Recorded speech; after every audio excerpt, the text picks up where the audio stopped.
Assalamualaikum warahmatullahi wabarakatuh. Hello, I'm Serintan Pramatasari. Now, I want to tell you about lifestyle, the character society, darling Harlem Rennaisance. Well, Harlem Rennaisance was where people who lived at the time compete with each other to elevate their race. Characterizing the Harlem Renaissance was the over racial pride later represented in the nation of the new Negro, who took the wit and production of literature, art, and music could challenge regimes and pervasive stereotypes to promote progressive or socialist politics and racism. And social integration. The creation of art and literature will serve to uplift the race.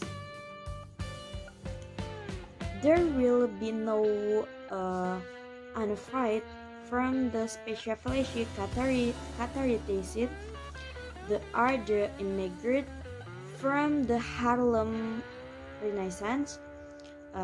Instead, it encompasses a wide range of cultural elements and style, including Pan-Africa perspective, high culture, and low culture or low life, from traditional music from to blue and jazz, traditional and new experimental forms in literature such as modernism and modernism. A new form of jazz poetry. This duality means the many African American artists come into conflict with conservative among black intellectuals who dispute certain depiction of black life.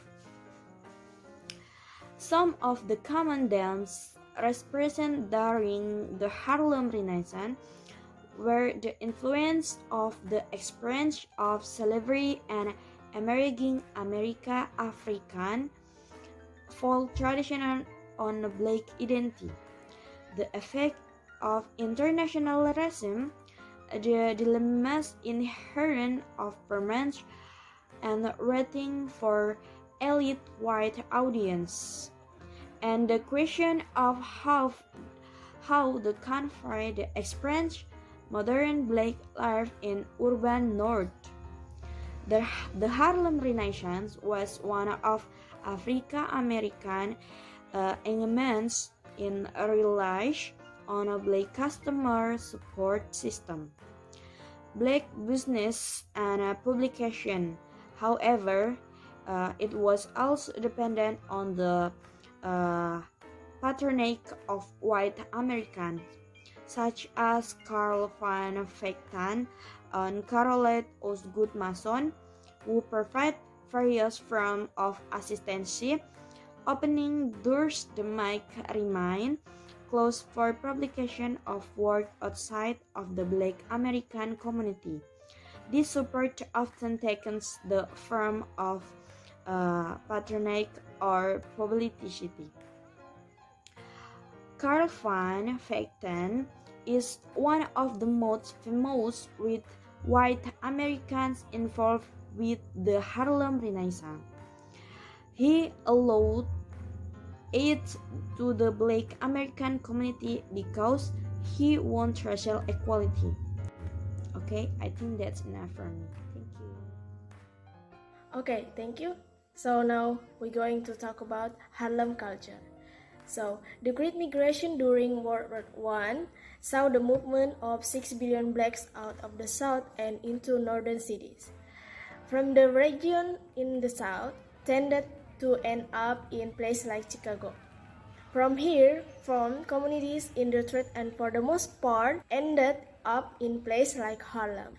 About this migration is that you have black folks representing a variety of culturally distinct regions, including northern blacks congregating in northern cities and creating a dynamic culture scene. They are bringing with them blues, New Orleans jazz, and a multitude of other cultures that influences from a variety of southern regions. In addition, Harlem also adds cultural influences from the Caribbean, from the West Indies, Afro-Cubans, as well as Black from Puerto Rico, Haiti, and the U.S. Virgin Islands, that created a combination of Spanish-speaking, French-speaking, and English-speaking Blacks, all contributing to a vibrant cultural scene through the 1930s.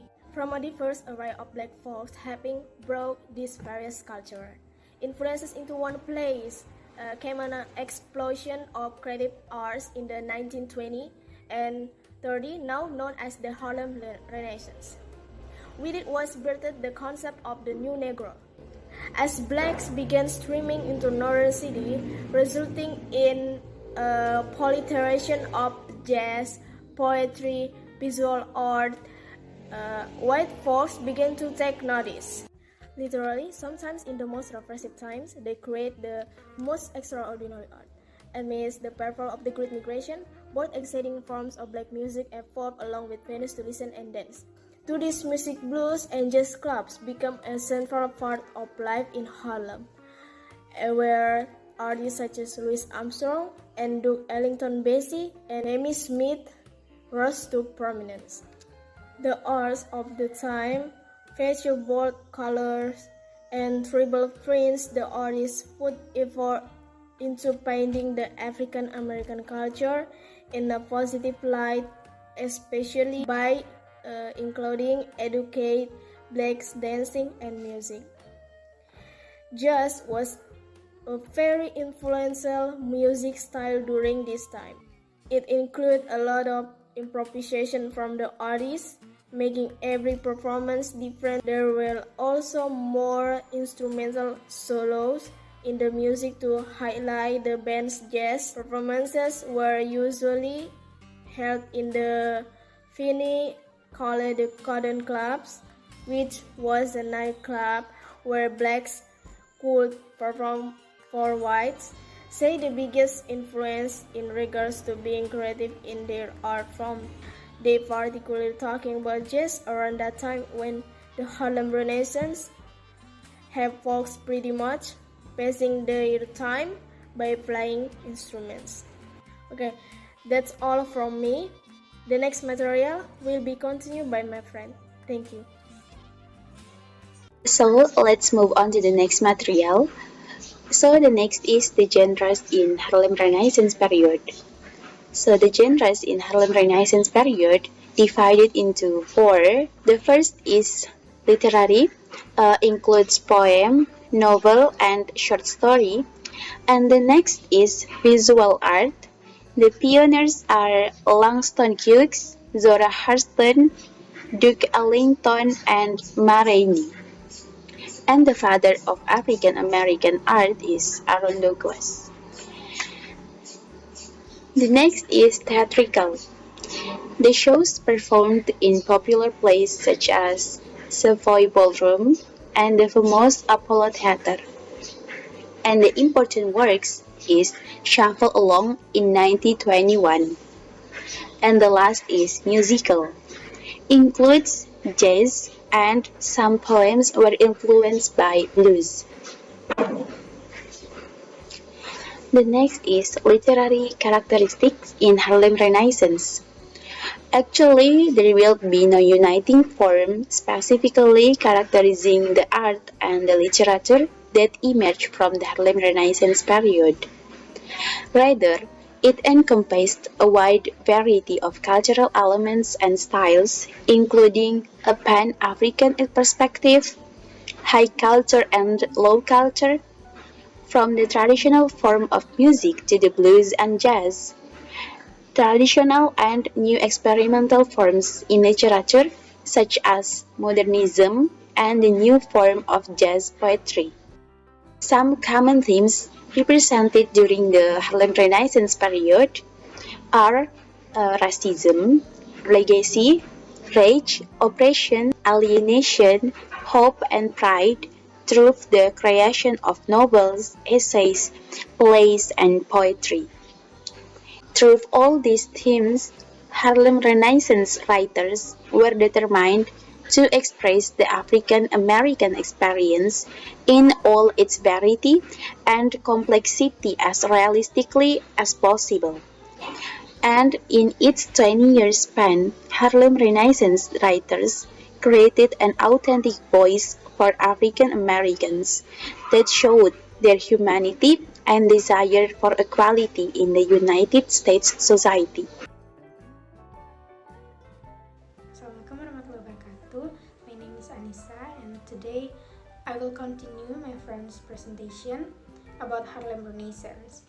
Well, there are many notable authors in Harlem Renaissance, for example, Jean Tomer, Zora Neale Hurston, Omar Al-Amiri, Jessie Fawcett, James Weldon Johnson, Eric D. Walren, Claude McKay, Ellen Locke, Langston Hughes, and the first out of 5 notable authors that I'm going to explain is James Mercer Langston Hughes. Langston Hughes is one of the most prominent writers in shaping the artistic contribution of the Harlem Renaissance in 1920s. Hughes is known for his insightful, colorful, and artistic portrayals of Black lives in America. Hughes wrote plays, essays, short stories, poems, and novels, and is known for his involvement with the world of jazz and the influence it had on writing. Hughes is tried to depict the low life in their art, that is, the real life of Black America in the lower socioeconomic strata. His notable works including a jazz poetry book entitled A Montage of a Dream d'Affaires and The Weary Blues, and a novel called Not Without Laughter and Mulebone that he wrote with Hurston, and he wrote one short story named Thank You Ma'am. Other 10 of Langston Hughes' most popular poems are The Negro Speaks of River, Mother to Son, Dreams, The Weary Blues, Poor Boy Blues, Let America Be America Again, Life is Fine, I Too Sing America, Harlem, and Brotherly Love. The second is Zora Neale Hurston. Zora Neale Hurston worked as an anthropologist, folklorist, novelist, and essayist, made her one of the key players of the Harlem Renaissance period. In her lifetime, she published more than 50 short stories, plays, essays, as well as 4 novels and 1 autobiography. Hurston's notable works include a novel, Their Eyes Were Watching God, and Mulebone that she wrote with Langston Hughes, and one famous autobiography, Dust Tracks on the Road, and anthologized short stories, The Gilded Six Beats, with its plot turning into heartbreak and betrayal, Spunk, a spooky adultery fable drenched in swagger, and Sweat, a nail-biting tale of domestic terror. The third is Jessie Redmond Fawcett. Jessie Redmond Fawcett is often remembered for being one of the architects of the Harlem Renaissance movement for her work with Webb Du Bois and James Weldon Johnson. However, he was also a teacher, a poet, and a novelist whose work was widely read during and after the Renaissance period. She is the most prominent Black woman writer. Her novels include Plum Bun, There is Confusion, China Berry Tree, and comedy and American novel. Her poetry includes Dead Fires, La Vie c'est la vie, and short story Mary Elizabeth. Next is County Cullen. His work was influenced by white academia, and his work embraced both cultures. He's an American poet, novelist, and playwright. He was critical of black writers that he perceived put barriers between races. However, he always praised black writers that he felt the work is exceptional. The injustice of racial inequality was a major theme in his work, and his notable work was Yet I Do Marvel and The Ballad of the Brown Girl. And the last but not least is Claude McKay. James Weldon Johnson once said that Claude McKay's poetry was one of the great forces in bringing what is called the Negro Literary Renaissance. He is considered one of the most prolific writers in Harlem Rennaisance. McKay used themes such as African American pride, alienation, and desire for assimilation in his works of poetry, fiction, and nonfiction. His famous poems include If We Must Die, America, and Harlem Shadows. And he also wrote several novels. One of them is Home to Harlem. Now I'm gonna review the analysis of Langston Hughes' poems, The Weary Blues. Let's enjoy the poem.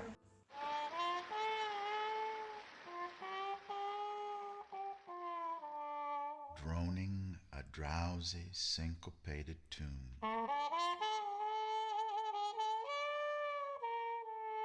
rocking back and forth to a mellow croon.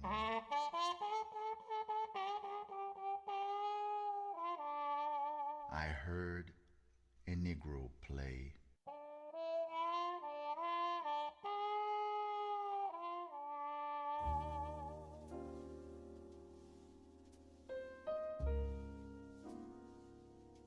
Down on Lenox Avenue the other night, by the pale, dull pallor of an old gaslight,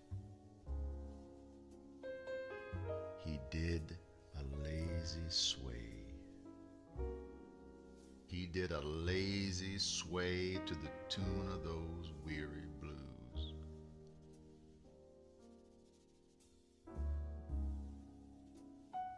With his ebony hands on each ivory key, he made that poor piano moan with melody. Oh, blues. Swaying to and fro on his rickety stool, he played that sad, raggy tune like a musical fool. Sweet blues, coming from a black man's soul. Oh, blues. In a deep song voice with a melancholy tone, I heard that Negro sing, that old piano moan. Ain't got nobody in all this world, ain't got nobody but myself. I's gwine to quit my frownin' and put my troubles on the shelf. Thump, thump, thump went his foot on the floor. He played a few chords, then he sang some more. I got the weary blues and I can't be satisfied. Got the weary blues and can't be satisfied. I ain't happy no more, and I wish that I had died. And far into the night, he crooned that tune. The stars went out, and so did the moon. The singer stopped playing and went to bed while the weary blues echoed through his head. He slept like a rock,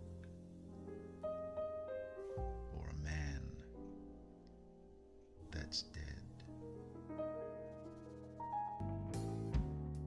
Real literary device in the Weary Blues poem by Langston Huston is imagery, repetition, and stanza.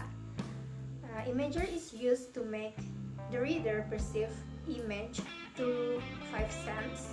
For example, in line tam tam tam, when his foot on the floor and while the very blues echoed through his head. And repetition is there is a repetitive verse. For example, he did lazy sway, he did lazy sway. And stanza is a poetic form of some line. There are two stanzas in the poem, and each with various length. The major theme in the Weary Blues are misery, pain, and death. It is about the power and pain of black art. The poem describes a black blues singer playing in his white key piano in the bar in the Harlem late into the night. Music relieves the pain in living in the racist society. I think that's it. Hi, my name is Angelique Clarissa Michelle. I am going to talk about how the society portrayed within a work. The first one is by Langston Hughes. Langston Hughes is recognized as one of the most influential figures in the Harlem Rennaisance, the movement for the rebirth of African Americans in the arts during the 90s. Langston Hughes made his mark in this artistic movement by breaking boundaries with his poetry and the lasting legacy of the resurrections. One of his famous works is The Weary Blues. The Weary Blues is about the power and pain of black art. The poem describes a black blues singer playing in a bar in Harlem late into the night, whose music channels the pain of living in a racist society. The pain it expresses is thus specifically tied to the pain of the black experience and to the trial of life in a racist society. Its pleasure thus comes from the way it negotiates and transforms that pain. Next is from Zora Neale Hurston. One of Hurston's most famous work is Their Eyes Were Watching God. In the novel Their Eyes Were Watching God, the author Zora Neale Hurston focuses largely on the theme of roles and value of gender in a society. In the novels, Jenny Crawford in Their Eyes Were Watching God are expected to live their lives not according to how they want to, but according to what the rest of the society thinks a woman should be and how the society expects a woman to behave. In the novel, Jenny's nanny holds the belief that her granddaughter, Jenny, should get married not out of love or desire to get married, but because she needs a man for protection. This is an indication that in this society, women were considered weak. Next is from Claude McKay. One of McKay's famous poems is If We Must Die. If We Must Die is a poem about confronting oppression. The speaker addresses a group of oppressed people, a group that the speaker identifies with and seems to be part. These people have been stripped of their dignity and their freedom, and they are in despair, cornered by violent oppressors. Faced with this desperate situation, the speaker proposes a radical solution for their suffering.